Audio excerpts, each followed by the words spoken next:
करोड़पति बनने का तरीका सर एक ही है। लखनऊ वाले चाचा भी जी भी कह रहे थे नहीं हो पाएगा, पटना वाली फुआ भी यही बोली कि नहीं हो पाएगा, सासाराम वाली दीदी भी बोल दी कि नहीं हो पाएगा, तो लगता है हमसे नहीं हो पाएगा। अरे ऐसे कैसे नहीं हो पाएगा भैया? पद नहीं तो इज्जत नहीं। सम्मान इंसान का नहीं होता है, सम्मान इंसान के पद का होता है। भविष्य बनता किससे? वर्तमान में किए हुए कर्मों से भविष्य बनता है। कालीन भैया की तरह सोचो, मुन्ना भैया की तरह नहीं। कोई नहीं समझता ऐसा, वो खुद ही मन में अपना लड्डू फोड़े बैठा है कि हमको शाहरुख खान समझ। अरे कोई तुमको शाहरुख खान नहीं समझ रहा भैया, तुम पहले भी लल्लू थे और अभी भी लल्लू हो। अमीर आदमी को देखे हो आईफोन खरीदने के लिए लाइन में लगे? जितने लाइन में लगे हो सब गरीब भिखमंगे लोग थे। छोटे लोगों से बदला नहीं लिया जाता, छोटे लोगों को गुलाम बनाया जाता है। आज ही सारे मिडिल क्लास वाले आ गए इसके सेशन में, सारे नौकरी चाकरी करने वाले आ गए कि नहीं आ गए?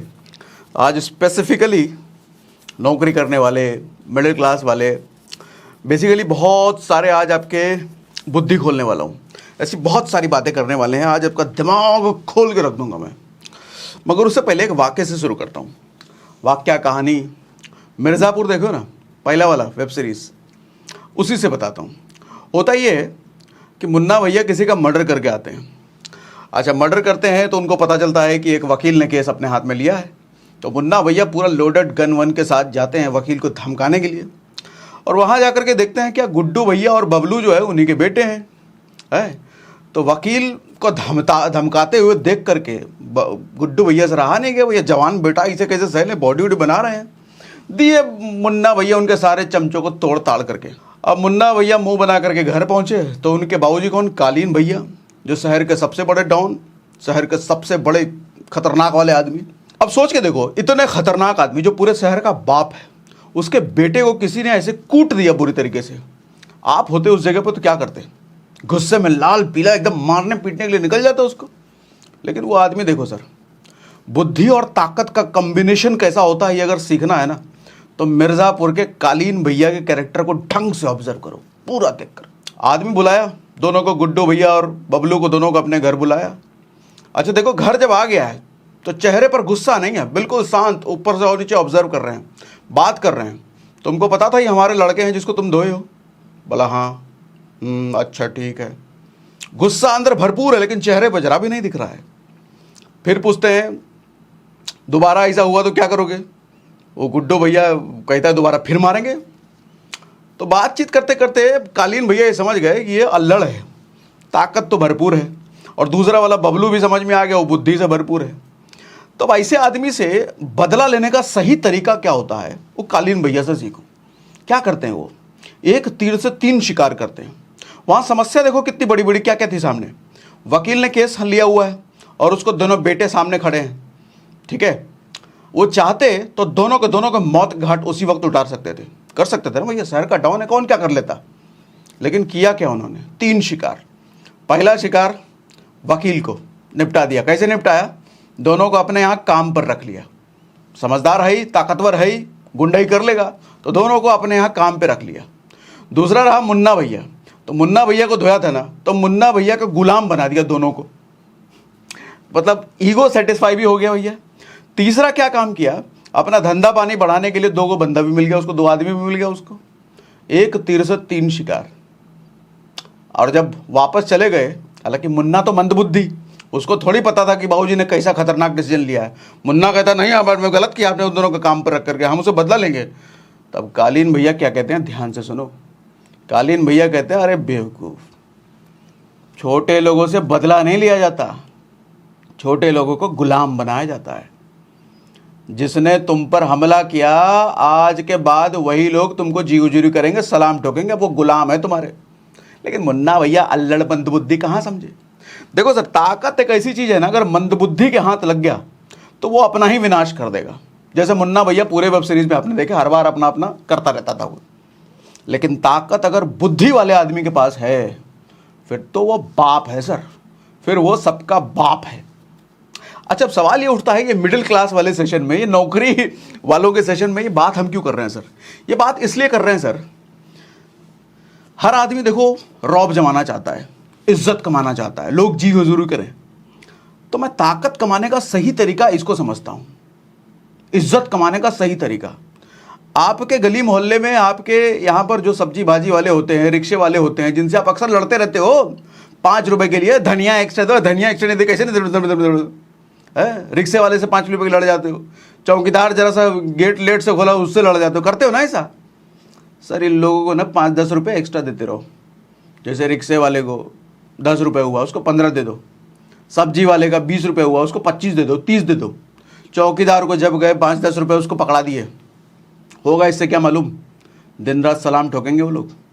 जब भी उस गली से उस मोहल्ले से गुजरोगे ना सर, उनकी नज़र पड़ गई ना, दिन रात सलाम ठोकेंगे। इससे क्या हासिल होगा? पैसे से कुछ नहीं हासिल होगा, लेकिन आपकी जो ख्वाहिश है ना सर, इज्जत, लोग हमारी इज्जत करें, इसलिए आईफोन लेते हो ना, गाड़ी उधारी पे लोन पे इसीलिए लेते हो ना, महंगे कपड़े महंगे जूते इसीलिए लेते हो ना। वो तो नकली है, वो तो टेम्पररी है, वो सबको पता है। आजकल भैया आईफोन मिलता है ईएमआई पर, ईएमआई भी लेके आया होगा, बेकार है वो। असली इज्जत, असली अगर रौब बनाना है तो ये करो।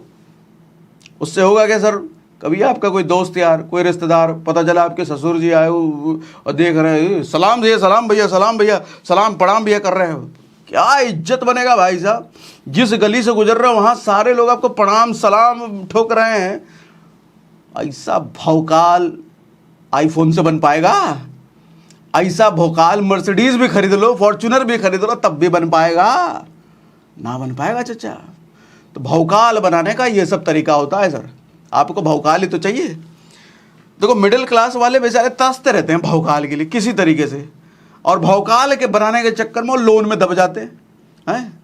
स्विट्जरलैंड जाएंगे घूमने लोन लेकर के, काहे हम भौकाल बनाएंगे, हम घूमने गए हैं। 15-15 हज़ार के जूते पहनेंगे, काहे भौकाल बनाएंगे। आईफोन रखेंगे 3 कैमरा वाला लेटेस्ट आया तो एकदम खरीदेंगे भैया, चाहे हमको लाइन में काहे ना लगना पड़े, लाइन में लग के आईफोन खरीदेंगे। किसी अमीर आदमी को देखे हो आईफोन खरीदने के लिए लाइन में लगे? जितने लोग आईफोन 15 के लिए लाइन में लगे थे ना, उन सबको अपना भौकाल बनाना था। लेकिन भौकाल बनाने का उन्होंने तरीका क्या चुना? आईफोन खरीद लो भैया, उसके लिए जाके लाइन में लग जाओ सुबह से। सर जितने लाइन में लगे हो सब गरीब भिखमंगे लोग थे, सब भिखमंगे, सब ईएमआई पर। एक भी अमीर आदमी आपको उस लाइन में नहीं दिखा होगा, एक भी अमीर आदमी नहीं। जो BMW मर्सिडीज से चलता हो, जो बिजनेस 500-600 करोड़ का, 1000 करोड़ का धंधा करता हो, वो सब आदमी लाइन में लगेगा। वो अपना स्टाफ को भेजेगा, लेकर के आओ, या स्टोर के ओनर को बुलाएगा, उसके सेल्समैन को बुलाएगा, पहुंचा के देना, 2 पीस भेज देना, एक हमारे लिए, एक बेटे के लिए, एक बेटी के लिए, एक भाऊजी के लिए भेजो, एक हमारा नौकर को भी दो। ये होता रुतबा। और सारे भिखमंगे लोग तुरंत गए लाइन में लगने के लिए, हमको आईफोन 15 चाहिए, आईफोन 15। भौकाल बनेंगे? अरे नकली भौकाल है वो सब भैया। और इसी चक्कर में आज करके लोन की तादाद सर बढ़ती जा रही है। सर लोन का जन्म क्यों हुआ था? एक समस्या का समाधान के लिए। पहले के ज़माने में किसान लोग लोन लेते थे साहूकार से, कि उनको खेती बाड़ी के लिए सामान वामान चाहिए होता था तो लोन लेते थे। लेकिन आज के टाइम तो लोन आदमी किस लिए लेता है? आज वही समाधान सबसे बड़ा समस्या बन गया है। लोन के चक्कर में आदमी फंसा हुआ है। सर आपको जान करके हैरानी होगी, 2021 का डेटा है, फाइनेंशियल ईयर 2021 का डेटा। पर कैपिटा इनकम जो बढ़ी है ना सर, 8.5% एनुअली बढ़ी है। 8.5% मतलब पर कैपिटा मतलब पर हेड मान लो आप, पर आदमी की इनकम जो बढ़ी है 8.5% के हिसाब से बढ़ी है। 2021 फाइनेंशियल ईयर का डेटा है। लेकिन साथ ही उसी ईयर का डेटा ये भी है कि सर लोन का डेटा 17.5% बढ़ गया है, यानी कि लगभग डबल। यानी कि एक आदमी जो 10 रुपए कमा रहा है वो 20 रुपए खर्च कर रहा है, जो लाख कमा रहा है वो 2 लाख खर्च कर रहा है, जो 50,000 कमा रहा है वो 1 लाख खर्च कर रहा है। अब सवाल उठता है ये कैसे? अरे लोन है ना, लोन से खर्च कर रहा हो। नहीं समझ, EMI कर दो भैया। अब आईफोन 15 आ तो गया है, औकात तो है नहीं खरीदने की, कुछ है नहीं, क्रेडिट कार्ड है ना, लो लोन। मोहल्ले में 4 लौंडों ने गाड़ी खरीद लिया, ऑफिस में सबने गाड़ी खरीद लिया, हम भैया ऑटो से आ रहे हैं, बाइक से आ रहे हैं, बेइज्जती हो रहा है। लोग कहीं कोई गरीब ना, भौकाल जमाना है ना, लो गाड़ी ले लो EMI पे, लोन पे। सबने घर ले लिया होम लोन पे, इसने फ्लैट ले लिया, उसने भी ले लिया, हमको भी फ्लैट लेना भैया, ले लिया होम लोन पे फ्लैट। लोन सारा खेल भैया भौकाल का है। हर आदमी भौकाल जमाने में लगा हुआ है तरीका, लेकिन लोन वाला गलत चुन लेता है। ये छोटे छोटे 10-5 रुपए में भौकाल सेट हो रहा है, वो करो ना जो बताया भी तरीका। आज इनकम से ज़्यादा लोगों की स्पेंडिंग बढ़ी है सर। EMI में 2000% की ग्रोथ है, 2000%। और लोन में भी कौन सी कैटेगरी का सबसे ज़्यादा लोन बढ़ा था जानते हो? Personal loan. पर्सनल लोन आदमी किस लिए लेता है? अपनी पर्सनल ज़रूरतों को पूरा करने के लिए। और आज के समय में क्या ज़रूरतें हैं पैसों की? फ़ोन, गाड़ी। चलो गाड़ी के लिए तो कार लोन बन जाता है, लेकिन पर्सनल लोन आदमी किस चीज़ के लिए लेता है? सोच के देखो ना, एक लोन खत्म करने के लिए दूसरा लोन, या फिर क्रेडिट कार्ड में पड़ा हुआ है तो वो खत्म करने के लिए, या फिर घूमने फिरने के लिए पर्सनल लोन। पर्सनल लोन तो इन्हीं चीज़ों में आता है, यानी कि अय्यासी, आवारागर्दी, अपने आप को बर्बाद करने वाले सारे हथियार इस्तेमाल करने के लिए आदमी लेता है पर्सनल लोन। एक सर्वे के अकॉर्डिंग भारत के लगभग 50% लोग ऐसे हैं जिनके पास कोई भी सेविंग नहीं है, और लगभग 30% लोग ऐसे हैं जिनके पास 5 लाख से भी कम सेविंग है। और जॉब से निकाले जाने की खबर तो आजकल आप सुनते ही रहते हो लगातार। ऐसे में एक ऑडियो बुक आपको रिकमेंड करता हूं, जिसमें पैसे से संबंधित आपको 7 ऐसे रूल्स बताए जाएंगे, जिस रूल्स को अपनाकर हर दिन आप अपने फाइनेंसेस को ऐसे कंट्रोल कर सकते हो जो आपको मुश्किल से मुश्किल समय में भी फाइनेंशियली ताकतवर बना देगी। इस ऑडियो बुक का नाम है 7 मनी रूल्स फॉर लाइफ। इस 5 घंटे की ऑडियो बुक को 8 लाख से ज्यादा लोगों ने सुना है, और मेरी पर्सनल रेटिंग इस ऑडियो बुक को रहेगी 4.5। कहां मिलेगा ये ऑडियो बुक? ये ऑडियो बुक मिलेगा आपको कुकू एफएम पर। कुकू एफएम क्या है? इंडिया का लीडिंग ऑडियो शो प्लेटफॉर्म है, जहां 2.5 मिलियन से ज्यादा पेड सब्सक्राइबर्स हैं। कुछ दिनों पहले मैंने एक वीडियो बनाया था जॉब वर्सेस बिजनेस, जिसमें हमने प्रैक्टिकल डिफरेंसेस के बारे में बात करी थी, जॉब माइंडसेट और बिजनेस माइंडसेट। जिसमें हमने ये भी बात किया था कि मिडिल क्लास में लोग अच्छी सैलरी कमाने के बावजूद भी अमीर क्यों नहीं बन पाते। और उसी वीडियो में मैंने rich dad poor dad audio book सुनने की सलाह भी दी थी। जो अब तक आपने नहीं सुना वो जाके जरूर सुनो। कुकू एफएम दे रहा है आपको 50% discount on first month subscription, यानी कि 10,000 से ज्यादा ऑडियो बुक का एक्सेस सिर्फ 49 रुपीज पे करके। इसके लिए हमारा कोड SRS50 जरूर यूज कर लेना। ऐप डाउनलोड करने का लिंक हमने डिस्क्रिप्शन और पिन कमेंट में दे दिया है। अब बैक टू द टॉपिक आते हैं। अभी कुछ दिनों पहले मैं फेसबुक पर मैंने एक ऐड देखा एक वेबसाइट का, जिस पर वो कुछ शर्ट बेच रहे थे, पैंट बेच रहे थे, टी शर्ट बेच रहे थे, और उनका बेचने का कैसा, डिस्प्ले करने का कैसा तरीका था। शर्ट दिखा है ना, तो वो शर्ट दिखा है पठान में जैसा शर्ट पहन रखा है शाहरुख खान ने, सेम शर्ट को वो इधर ऐसा शर्ट रख करके बेच रहे हैं। वो दिखा रहे हैं कि बादशाह ने जैसा चश्मा पहना है कि वो चश्मा वो बेच रहे हैं। वो दिखा रहे हैं किसी एक्स बॉलीवुड स्टार ने या किसी बड़े स्टार ने जीन्स पहनी है, टी शर्ट पहना है, कपड़ा पहना है, उसी कपड़े को बेच रहे हैं 400-500 रुपये में, 1000 रुपये में। और ऐसे लोग ना ये सब चीज़ें देख करके खूब खरीदते हैं।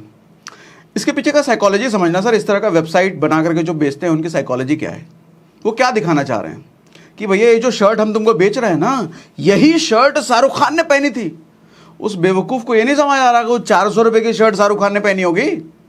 वो दिखा रहा है जो चश्मा तुमको हम 500 रुपये का दिखा रहे हैं ना, यही 500 रुपये का चश्मा बादशाह पहनता है, 500 का पहनता होगा चश्मा। अरे डुप्लीकेट कॉपी है वो। अच्छा, आदमी को पता होता है कि कॉपी है, उसको पता है कि ओरिजिनल तो नहीं है, लेकिन फिर भी वो खरीदता है। अच्छा, खरीद करके 4 लोगों के सामने जाएगा अपना दोस्तों भौकाल में, चश्मा तो बादशाह वाला चश्मा है, जो गाना है यही चश्मा पहना है बादशाह में। दोस्त भी समझ रहे हैं, अरे ये चश्मा थोड़ी है, उसका चश्मा 10,000 का होगा तो मेरा 500 का है, बोला यही। अच्छा, उसको फील क्या हो रहा है कि ये पहन के जो मैं घूम रहा हूं ना, देखने उखने वाले मेरी इज्जत कर रहे होंगे कि बादशाह वाला चश्मा पहना है। अच्छा, ये जो शर्ट मैंने पहना है ना, यही शर्ट पठान में पहन रखा है, देखने वाले मेरी इज्जत कर रहे होंगे, मेरी वैल्यू बढ़ी है, मेरा भाव बढ़ गया है। ऐसा कुछ हुआ है क्या?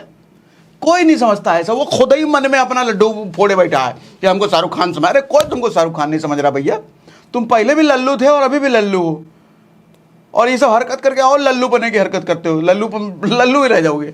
समस्या आज पैसे की नहीं है सर, समस्या गलत इन्फ्लुएंस की है।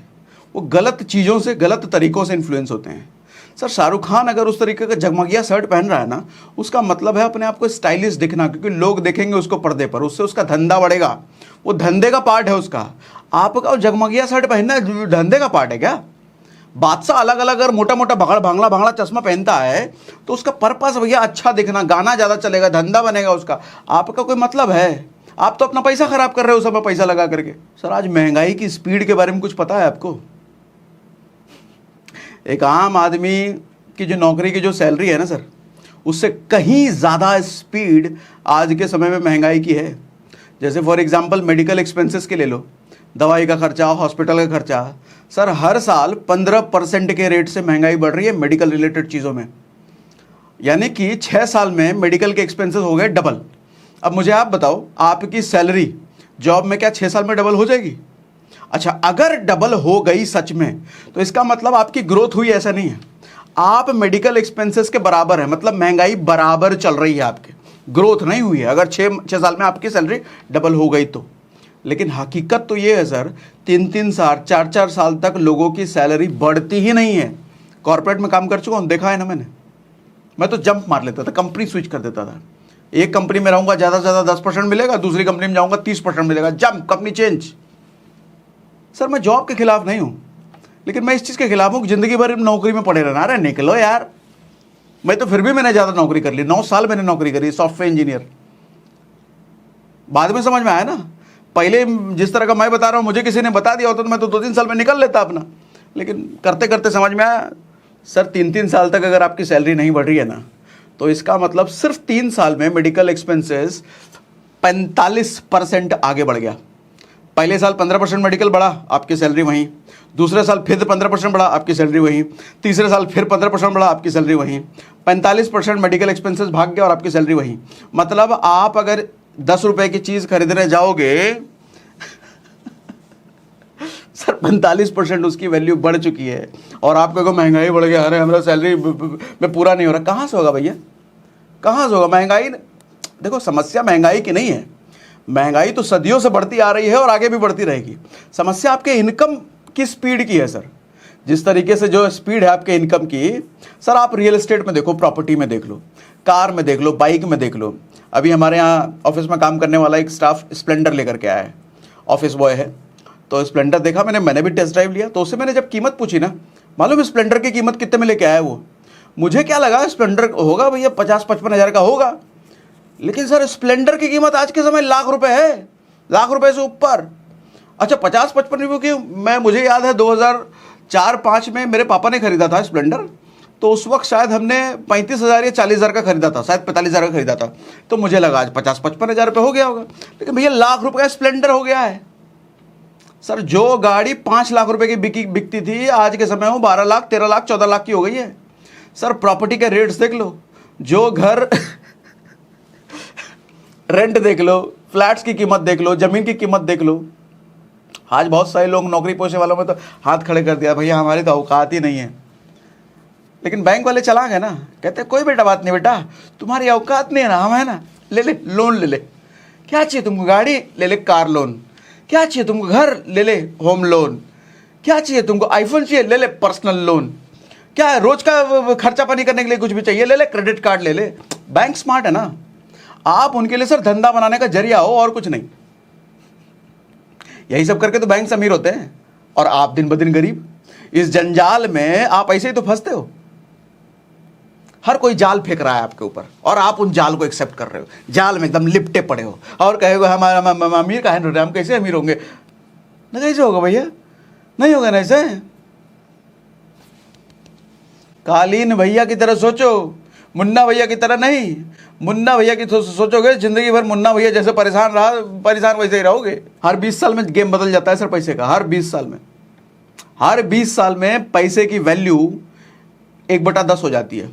कहने का मतलब हर 20 साल में पैसा 10 गुना अपनी औकात खो देता है, यानी कि 10 गुनी कीमत बढ़ जाती है हर 20 साल में। मोटा मोटी ये समझो, एग्जाम्पल समझाता हूँ सर, गूगल पे देख लेना अभी जो बताने जा रहा हूँ। 1940 में एक मिडिल क्लास फैमिली को घर चलाने के लिए सिर्फ 10 रुपये की जरूरत होती थी। 1960 में 100 रुपये की जरूरत होती थी।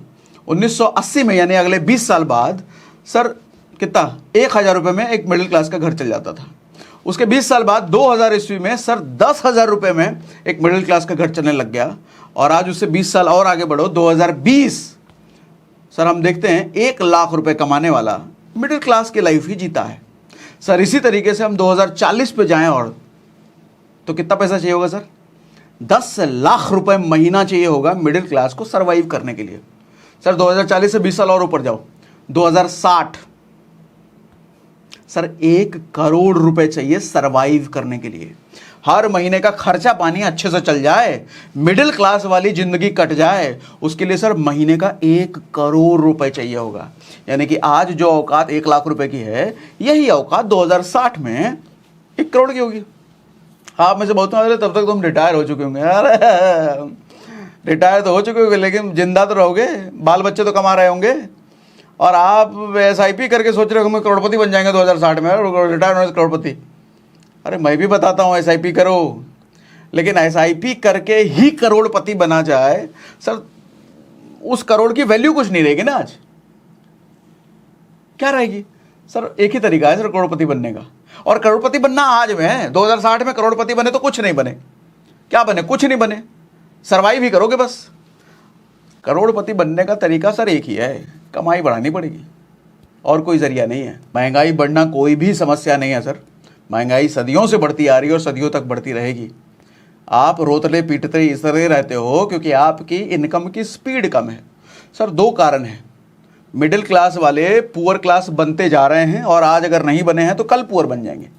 ध्यान से समझिएगा, ये मिडिल क्लास कह लो या नौकरी वाले कह लो, ये नौकरी वाले अमीर तो नहीं बनने के, लेकिन कल को गरीब निश्चित बन जाएंगे। इसके दो कारण हैं सर।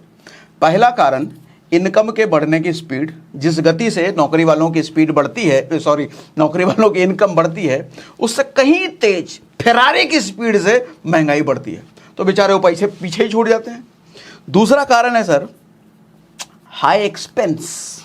ये मिडिल क्लास वाले, नौकरी वाले, ये मानते ही नहीं है कि हम मिडिल क्लास वाले हैं। इनकी कहानी एकदम लग्जरी चलेगी पूरी, आगे पता ही नहीं है ना आगे क्या होगा। सर एक हकीकत से रूबरू कर रहा हूं आपको। बहुत सारे लोग तो इस गलत फहमी में है कि वो मिडिल क्लास है, लेकिन असल में वो मिडिल क्लास है ही नहीं, वो पुअर क्लास है। आंखें खोलता हूं, ध्यान से सुनिए मेरी बात। सर पर कैपिटा इनकम कुछ समझ में आता है? अच्छा मान लेते हैं आप अगर 50,000 रुपये महीना कमाते हो तो आपको क्या लगता है आप मिडिल क्लास हो? ठीक है, मान लिया। लेकिन तब मिडिल क्लास हो जब आपका 50,000 रुपये महीना में खाने वाला आदमी सिर्फ अकेले हो, आप कुंवारे हो, घर बार नहीं चलाना आपको, 50,000 कमाते हो, पूरा खर्चा अपने पे करते हो, तब आप मिडिल क्लास हो। लेकिन अगर आपकी शादी हो चुकी है ना सर, घर में बीवी भी है जो हाउस वाइफ है, और मैं मान के चलता हूँ वो वर्किंग नहीं है, तो सर आपकी इनकम मालूम कितनी है? 50,000 नहीं है, 25,000 है, क्योंकि खर्चा उस पर भी तो जाएगा। तो पर कैपिटा 50-50 कर लो। अच्छा घर में अगर आपके माँ बाप भी रह रहे हैं ना, दोनों 4 लोग आप रह रहे हो ना सर, तो आप 50,000 कमा रहे हो, तो 50,000 नहीं कमा रहे सर आप, फिर आप 50,000 डिवाइडेड बाई 4 कर लो, मतलब लगभग 15,000 रुपये 16,000 रुपये कमा रहे हो आप। और अगर 2 बाल बच्चे भी हैं फिर तो 2 और ऐड कर लो, फिर आप वही 8-10 हज़ार रुपये कमा रहे हो, और आपको लग रहा है कि हम 50,000 रुपये कमा रहे हैं। गलत फहमी है sir. Sir per capita income कहते हैं इसको। 10,000 8,000 कमाने वाले आदमी को मिडिल क्लास कहोगे? लोअर क्लास कहेंगे सर। अच्छा लेकिन दुविधा देखो, दुविधा नहीं, इसको तो अच्छी बात कहेंगे।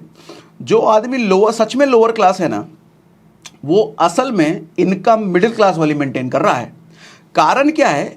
जो सच में लोअर क्लास है, जैसे गाड़ी वाड़ी साफ करने वाला, चाय बिस्किट बेचने वाला, पान की दुकान वाला, ऐसे लोगों को जो हम लोअर क्लास कहते हैं, लेकिन सच में अगर उनकी इनकम देखोगे तो पर कैपिटा हमारे से यानी मिडिल क्लास से ज़्यादा होती है।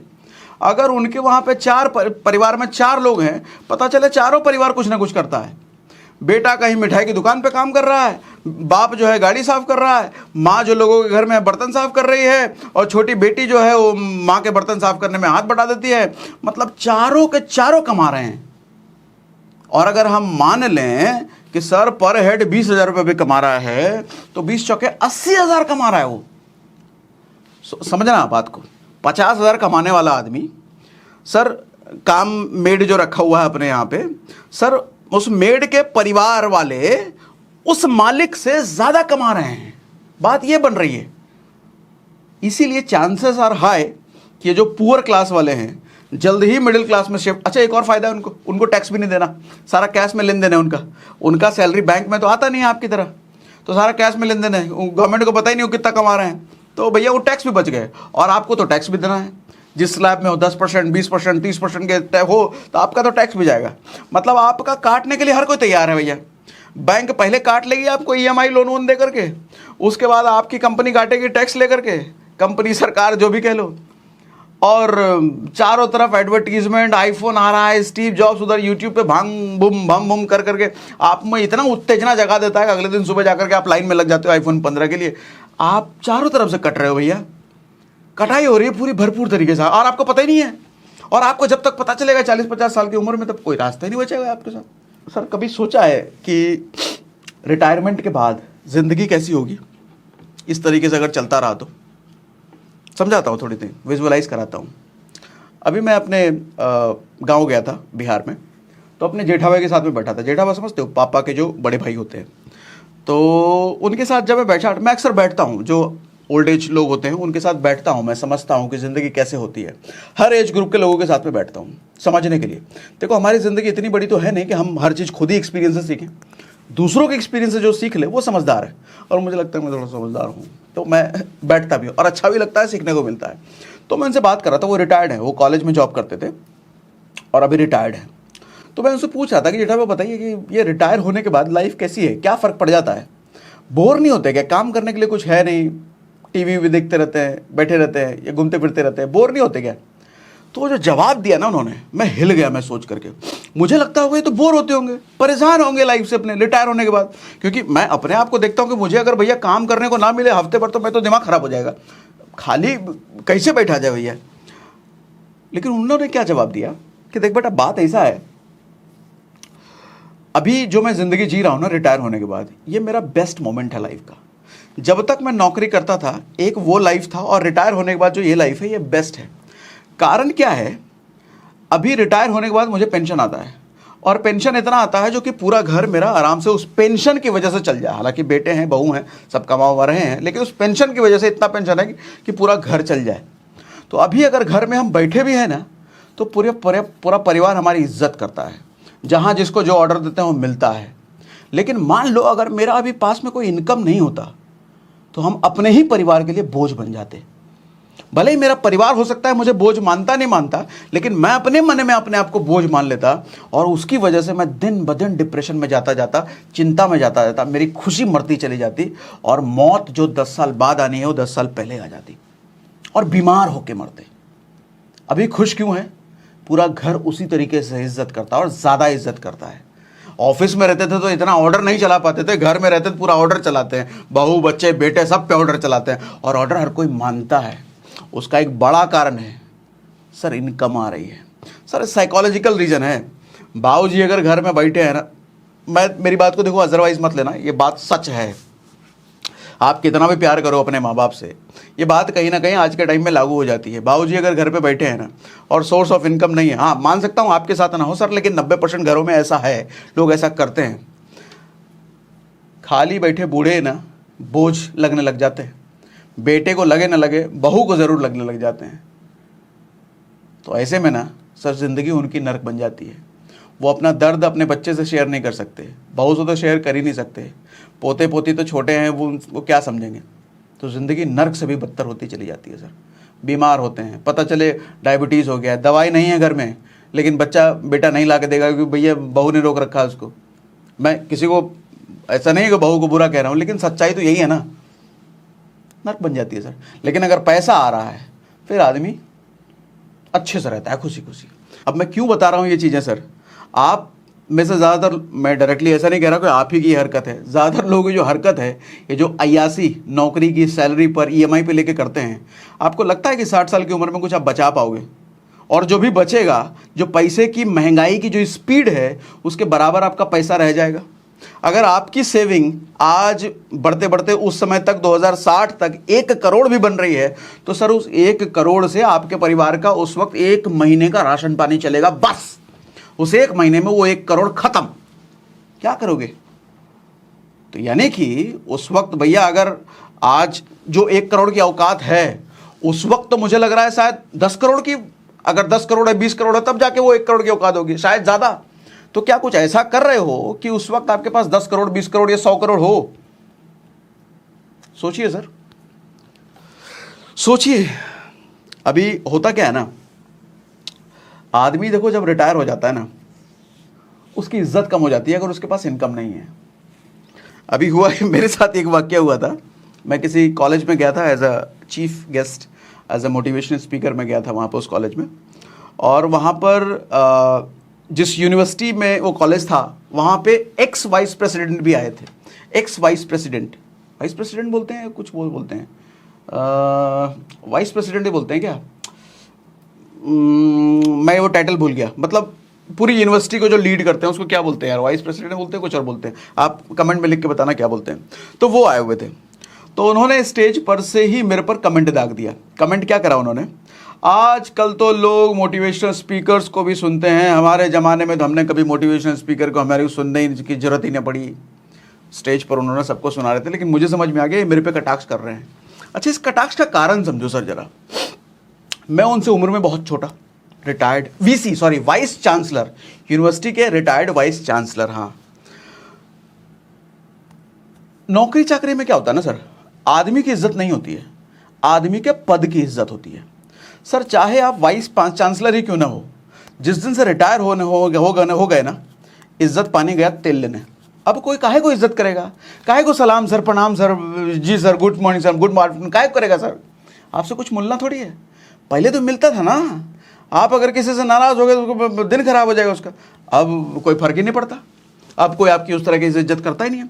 लेकिन रिटायर होने के बाद आदमी की एक्सपेक्टेशन वही रहती है कि मेरे को इज्जत तो वही चाहिए जो कुर्सी पर बैठ करके मैं कमाता था। ऐसा होता नहीं है। फिर क्या होता है, आदमी फ्रस्ट्रेट होने लग जाता है। क्यों बता रहा हूं ये सब चीजें सर? आज से ही सोचना पड़ेगा कि आपके रिटायरमेंट में आपको वही इज्जत मिले जो आज कर रहे हो। आज जो इज्जत है तो आज वो कुछ करना पड़ेगा सर, ताकि भविष्य में वो इज्जत मिलती रहे, नहीं तो नहीं मिलेगी इज्जत। कल की प्लानिंग तो आज से ही करनी पड़ेगी ना। भविष्य बनता किससे है? वर्तमान में किए हुए कर्मों से भविष्य बनता है। आज अगर निकम्मागिरी किया जाए तो भविष्य बड़ा निकम्मा वाला फल देगा आपको। लेकिन भविष्य अगर चाहते हो तो हमारा चकाचौंध बीते, तो उसके लिए मेहनत तो आज ही करनी पड़ेगी ना, प्लानिंग तो आज ही करनी पड़ेगी ना। क्योंकि भविष्य is equal to sequence of वर्तमान।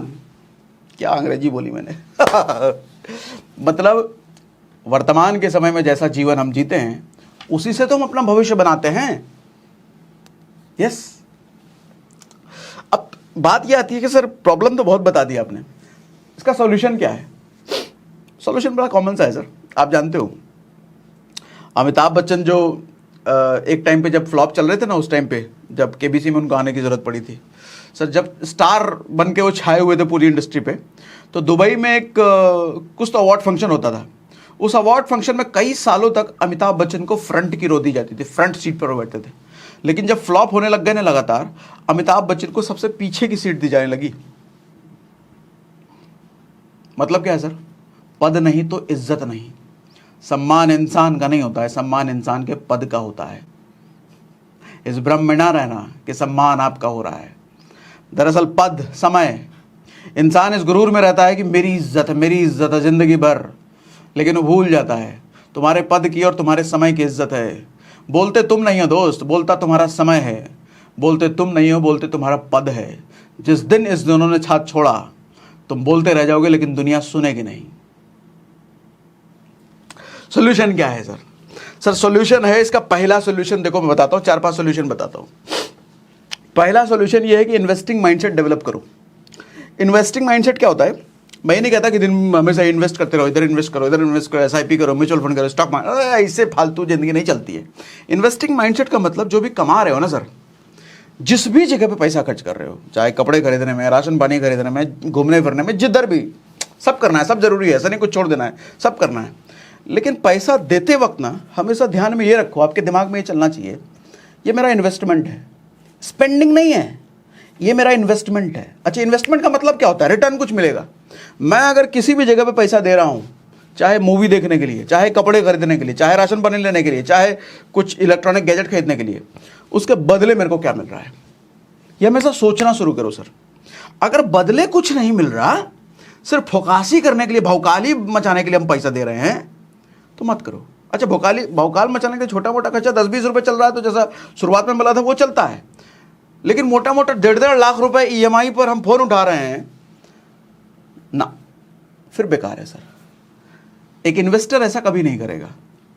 मैं कहता हूं इन्वेस्टिंग ना बनिए की तरह होना चाहिए। आदमी को जिंदगी बनिए की तरह जीना चाहिए। बनिए के मतलब बुराई नहीं कर रहा मैं, लोग बनिए को कंजूस देखते हैं। कंजूस नहीं होता सर बनिया। बनिए को पैसे का मैनेजमेंट करना आता है। बनिया कहीं भी ऐसी जगह पैसा खर्च नहीं करता जहां उसको रिटर्न नहीं मिल रहा। देखो, पैसे का रिटर्न ना 2-3 चीज होता है। या तो पहला रिटर्न, पैसा जहां आप दे रहे हो बदले में आप समय खरीदो, यानी कि आपने किसी को हायर करा है, एम्प्लॉय स्टाफ को आप सैलरी दे रहे हो, तो बदले में क्या करते हो, आप उसका समय खरीदते हो। या फिर पैसा आप जहां दे रहे हो, 10 रुपए दे रहे हो, तो 15 रुपए बन के मिले, यानी कि वो इन्वेस्टिंग हो गई, स्टॉक मार्केट, एफडी, पीपीएफ, कहीं भी करो, प्रॉपर्टी कहीं भी करो, तो इन्वेस्टिंग हो। तीसरी चीज क्या होती है, पैसा जब आप कहीं दे रहे हो तो खुशी को खरीद रहे हो। ये मेजरली 3 चीजें आप पैसे के बदले खरीदते हो सर। एक, पैसा जहां दिया, पहला वाला क्या किया समय खरीदा, दूसरा और पैसा खरीदा, या तीसरा खुशी खरीदा। जैसे परिवार के साथ कहीं गए तो भैया अच्छे रेस्टोरेंट में गए, खाना पीना गए, परिवार के लिए कुछ गिफ्ट विफ्ट लिया, वो खुशी है सर, उसको छोड़ नहीं सकते, फिर जिंदगी नर्क बन जाएगी ना। वो खुशी वहाँ पे ज़रूरी है। लेकिन रोज़ पता चले शाम को जाने खाने के लिए 5 स्टार होटल में जा रहे हैं, फिर वो अय्यासी है। एक दिन परिवार के साथ महीने में गए, 5 स्टार में खा पी के चले गए, वो खुशी है सर, परिवार के साथ हैपनिंग प्लेस, हैप्पीनेस है वो। लेकिन रोज़ अगर कर रहे हैं तो वो अय्यासी है। तो बनियान है ये चीज़ों को बड़ा नाप तोल के करता है। 5 स्टार में वो भी जाता है, लेकिन महीने में एक बार, अकेले नहीं जाएगा वो। कंजूस और समझदार में फ़र्क होता है सर। कंजूस कौन होता है? मेरे हिसाब से वो आदमी होता है जिसको 20 रुपए बचाने के लिए वो 5 किलोमीटर पैदल चल लेगा। लेकिन वहीं पे बनिया अगर होगा ना, वो बनिया ये देखेगा, अरे 5 किलोमीटर पैदल चलने में मेरा आधा घंटा चला जाएगा और आधे घंटे में तो 10,000 रुपये का धंधा कर लूंगा मैं। उससे अच्छा 20 रुपये रिक्शे वाले को तुरंत देगा और फटाक से पहुंचेगा वो। बनिया कंजूस नहीं होता, उसको मनी मैनेजमेंट आता है। और आम आदमी को मनी मैनेजमेंट नहीं आता। वो लगता है अरे हम कंजूस लगेंगे, इतना पैसे के बारे में सोचेंगे तो लोग क्या कहेंगे, हमको कंजूस कहेंगे, बेवकूफ़ कहेंगे। कंजूस तो बेवकूफ़ लोग आपको कहेंगे, लेकिन समझदार लोग आपको कंजूस नहीं बेवकूफ़ कहेंगे। और कहें कुछ भी यार, क्या फ़र्क पड़ता है? किसी के कहने से ज़िंदगी हमारी चलती है क्या? ज़िंदगी तो हमारी सोच, हमारी कर्मों से चलती है ना, हमारे काम से चलती है। ये क्या कहेगा, वो क्या कहेगा, इसी में तुम बर्बाद हो। तो पहली चीज सर, इन्वेस्टिंग माइंडसेट डेवलप करो। जिधर भी पैसा दो ये देखो कि रिटर्न क्या मिल रहा है, ठीक है। दूसरी चीज, सोर्स ऑफ इनकम बढ़ाओ सर। कोई चारा नहीं है, कोई चारा नहीं है सर, कुछ भी कर लो कोई चारा नहीं है।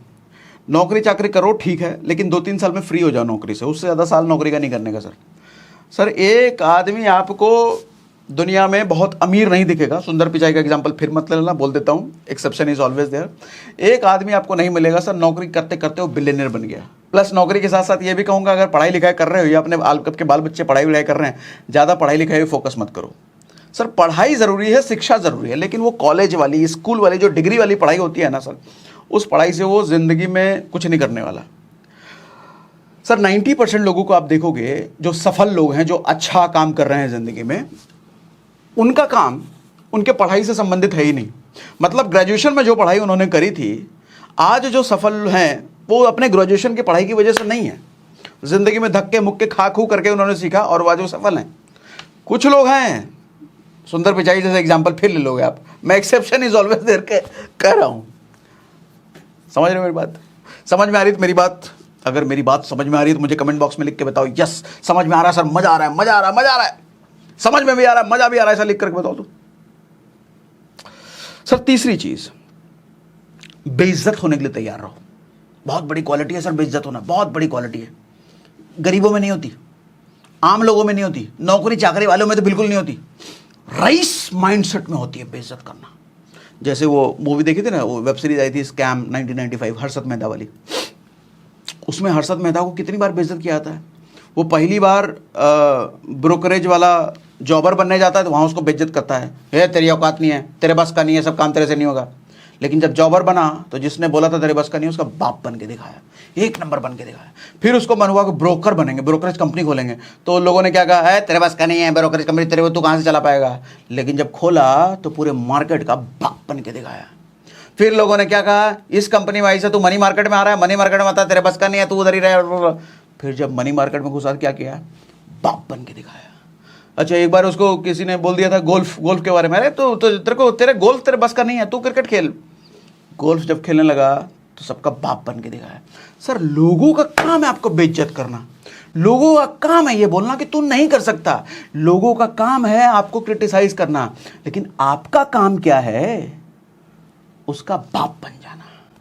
उन सब लोगों के मुंह पे समय का तमाचा मारना, उन सब लोगों के मुंह पे कामयाबी का तमाचा मारना, ये आपका काम है।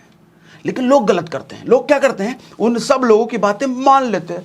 अच्छा चाहो लखनऊ वाले चाचा भी कह रहे थे नहीं हो पाएगा, पटना वाली फूआ भी यही बोली कि नहीं हो पाएगा, सासाराम वाली दीदी भी बोल दी कि नहीं हो पाएगा, लगता हमसे नहीं हो पाएगा। अरे ऐसे कैसे नहीं हो पाएगा भैया, उनका तो काम है ना। देखो लोग जब आपको कहते हैं ना कि नहीं हो पाएगा, ये तुम्हारे बस का नहीं है, मत करो, तो आपके आज की कंडीशन को देख के बोलते हैं। लेकिन कल आपकी कंडीशन क्या होगी ये सिर्फ और सिर्फ आप तय करोगे। ना कोई लखनऊ वाले फूफा, सासाराम वाली दीदी, पटना वाले जीजा कोई तय नहीं करेंगे, सिर्फ और सिर्फ आप तय करोगे। मेरी बात समझ में आ रही है? मजा आ रहा है कि नहीं? झटके खाने के लिए तैयार रहो सर। लाइफ में जिंदगी कभी भी ऐसा नहीं होता एज एक्सपेक्टेड चलती है सर।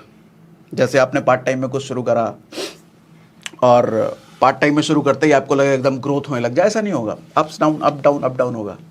जिंदगी जब जब आपको 4 कदम पीछे धकेले ना, बाउंस बैक करके 10 कदम आगे जाने का एटीट्यूड रखो सर, क्योंकि जिंदगी की फितरत है, वो 4 कदम पीछे धकेलेगी। ऐसा कभी किसी के साथ नहीं हुआ कि जिंदगी पीछे ना धकेले उसको।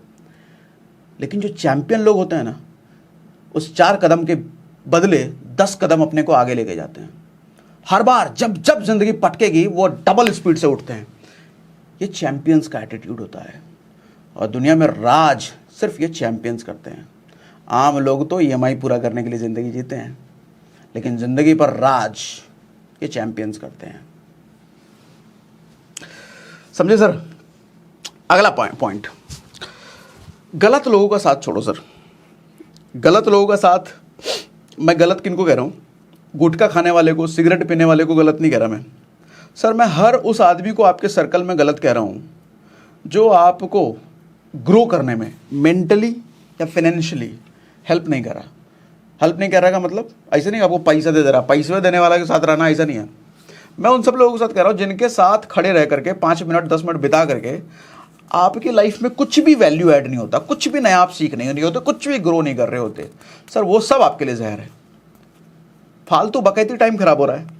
कभी लड़की की बातें, कभी फ़ोन की बातें, कभी लग्जरी की बातें, कभी इसकी बातें, कभी उसकी बातें। सर उन लोगों की संगत पकड़ो जो आगे बढ़ने की बातें करते हैं, जो फ्यूचर की बातें करते हैं, जिनकी बातें सुनकर आपको लगेगा अरे पागल आदमी इतनी दूर का बात कर रहा है, इतना दरगाह। वही सही है। जो आपकी बुराई गिनाए, जो आपकी कमियों को गिनाए, उनके साथ रहो।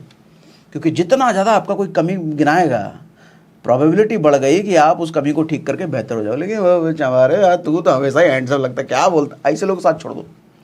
तारीफ करने वाले लोग जहर होते हैं सर।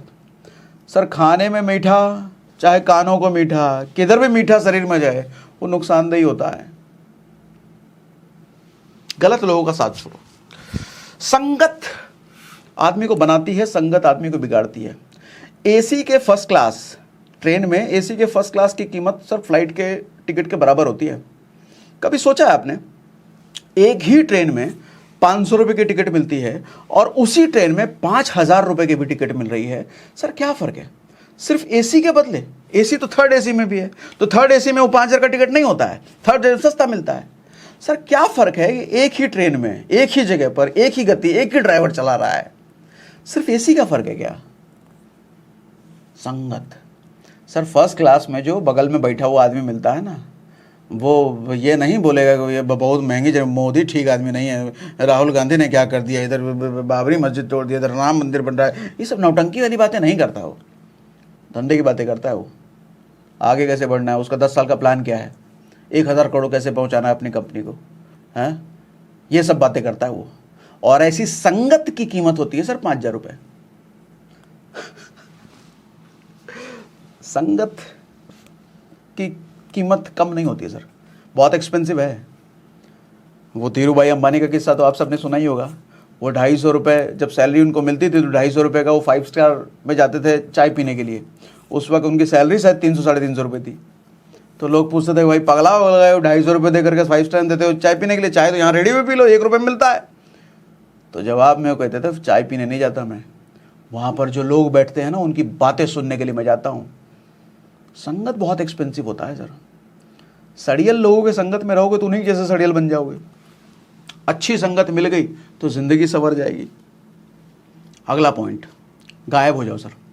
साल खत्म हो रहा है, पूरे 2 महीने बचे हुए हैं। इस 2 महीने के लिए अपने आप को गायब कर लो, झोंक लो अपने आप को मेहनत की भट्टी में, कमरे में बंद कर लो सर। आपको लोगों को लगे कि ये मर चुका है, पता नहीं है इसका सोशल मीडिया को आता पता नहीं, व्हाट्सएप पे रिप्लाई नहीं करता, फ़ोन पे बात नहीं करता, ये फील हो जाना चाहिए लोगों को। लेकिन कमरे में बंद होकर के आप मंथन कर रहे हो, विचार कर रहे हो, तैयार कर रहे हो अपने आप को, नई नई चीज़ें तलाश कर रहे हो, पढ़ रहे हो आप। और 2 महीने जब बाहर निकलोगे ना, एक नया इंसान बन के बाहर निकलोगे। लोग आपकी चमक को देख करके उनकी आंखें फटी रह जानी चाहिए। अरे 2 महीने में कितना बदल गया आदमी, इसकी बातें बदल गई, इसको सोचने का तरीका बदल गया, इसका सोर्स ऑफ इनकम बदल गया। 2 महीना बहुत होता है सर। पिछले 12 महीने अगर आपने खराब किए हैं, 12 नहीं 10 महीने अगर आपने खराब किए हैं, तो ये 2 महीना काफ़ी है उस 10 महीने खराब किए को रिकवर करने के लिए। और जब इस 2 महीने अपने आप को बंद कर लोगे ना कमरे में, अपने खुद पर मेहनत करोगे ना सर, नया साल भी जो आएगा ना, वो नया साल भी आप पर गर्व करेगा। ये जो आया है ना नए साल में, कोई चैंपियन आया है। अदरवाइज सड़े गड़े लोग तो घुसेंगे ही नए साल में। नए साल को भी गर्व होना चाहिए, ये जो आया है ये पट्ठा है, ये जवान है, इस 2024 में कुछ करेगा ये। कंफर्ट से बाहर निकलो सर, कंफर्ट से बाहर निकलो। स्वर्ग मोस्ट कंफर्टेबल प्लेस होता है, लेकिन ब्रह्मा विष्णु महेश सृष्टि के सबसे पावरफुल भगवान, इन तीनों में से कोई भी स्वर्ग में नहीं रहते। कंफर्ट को इन्होंने भी त्याग रखा है सर। और सबसे बड़े महाकाल भगवान शिव, वो पहाड़ में रहते हैं, बर्फों के बीच रहते हैं। सर ये सब क्या सिखाता है? आराम, कंफर्ट, सर बर्बाद करने की चीज़ें और कुछ नहीं। अपने आप को भट्टी में झोंकना सीखो सर। और ये ज़्यादा चिंता उनता मत करो, ये भविष्य में हमारा क्या हो जाएगा, ये नहीं चला तो क्या होगा, नौकरी चली गई तो क्या होगा, ये वाला काम हमारा नहीं चला तो।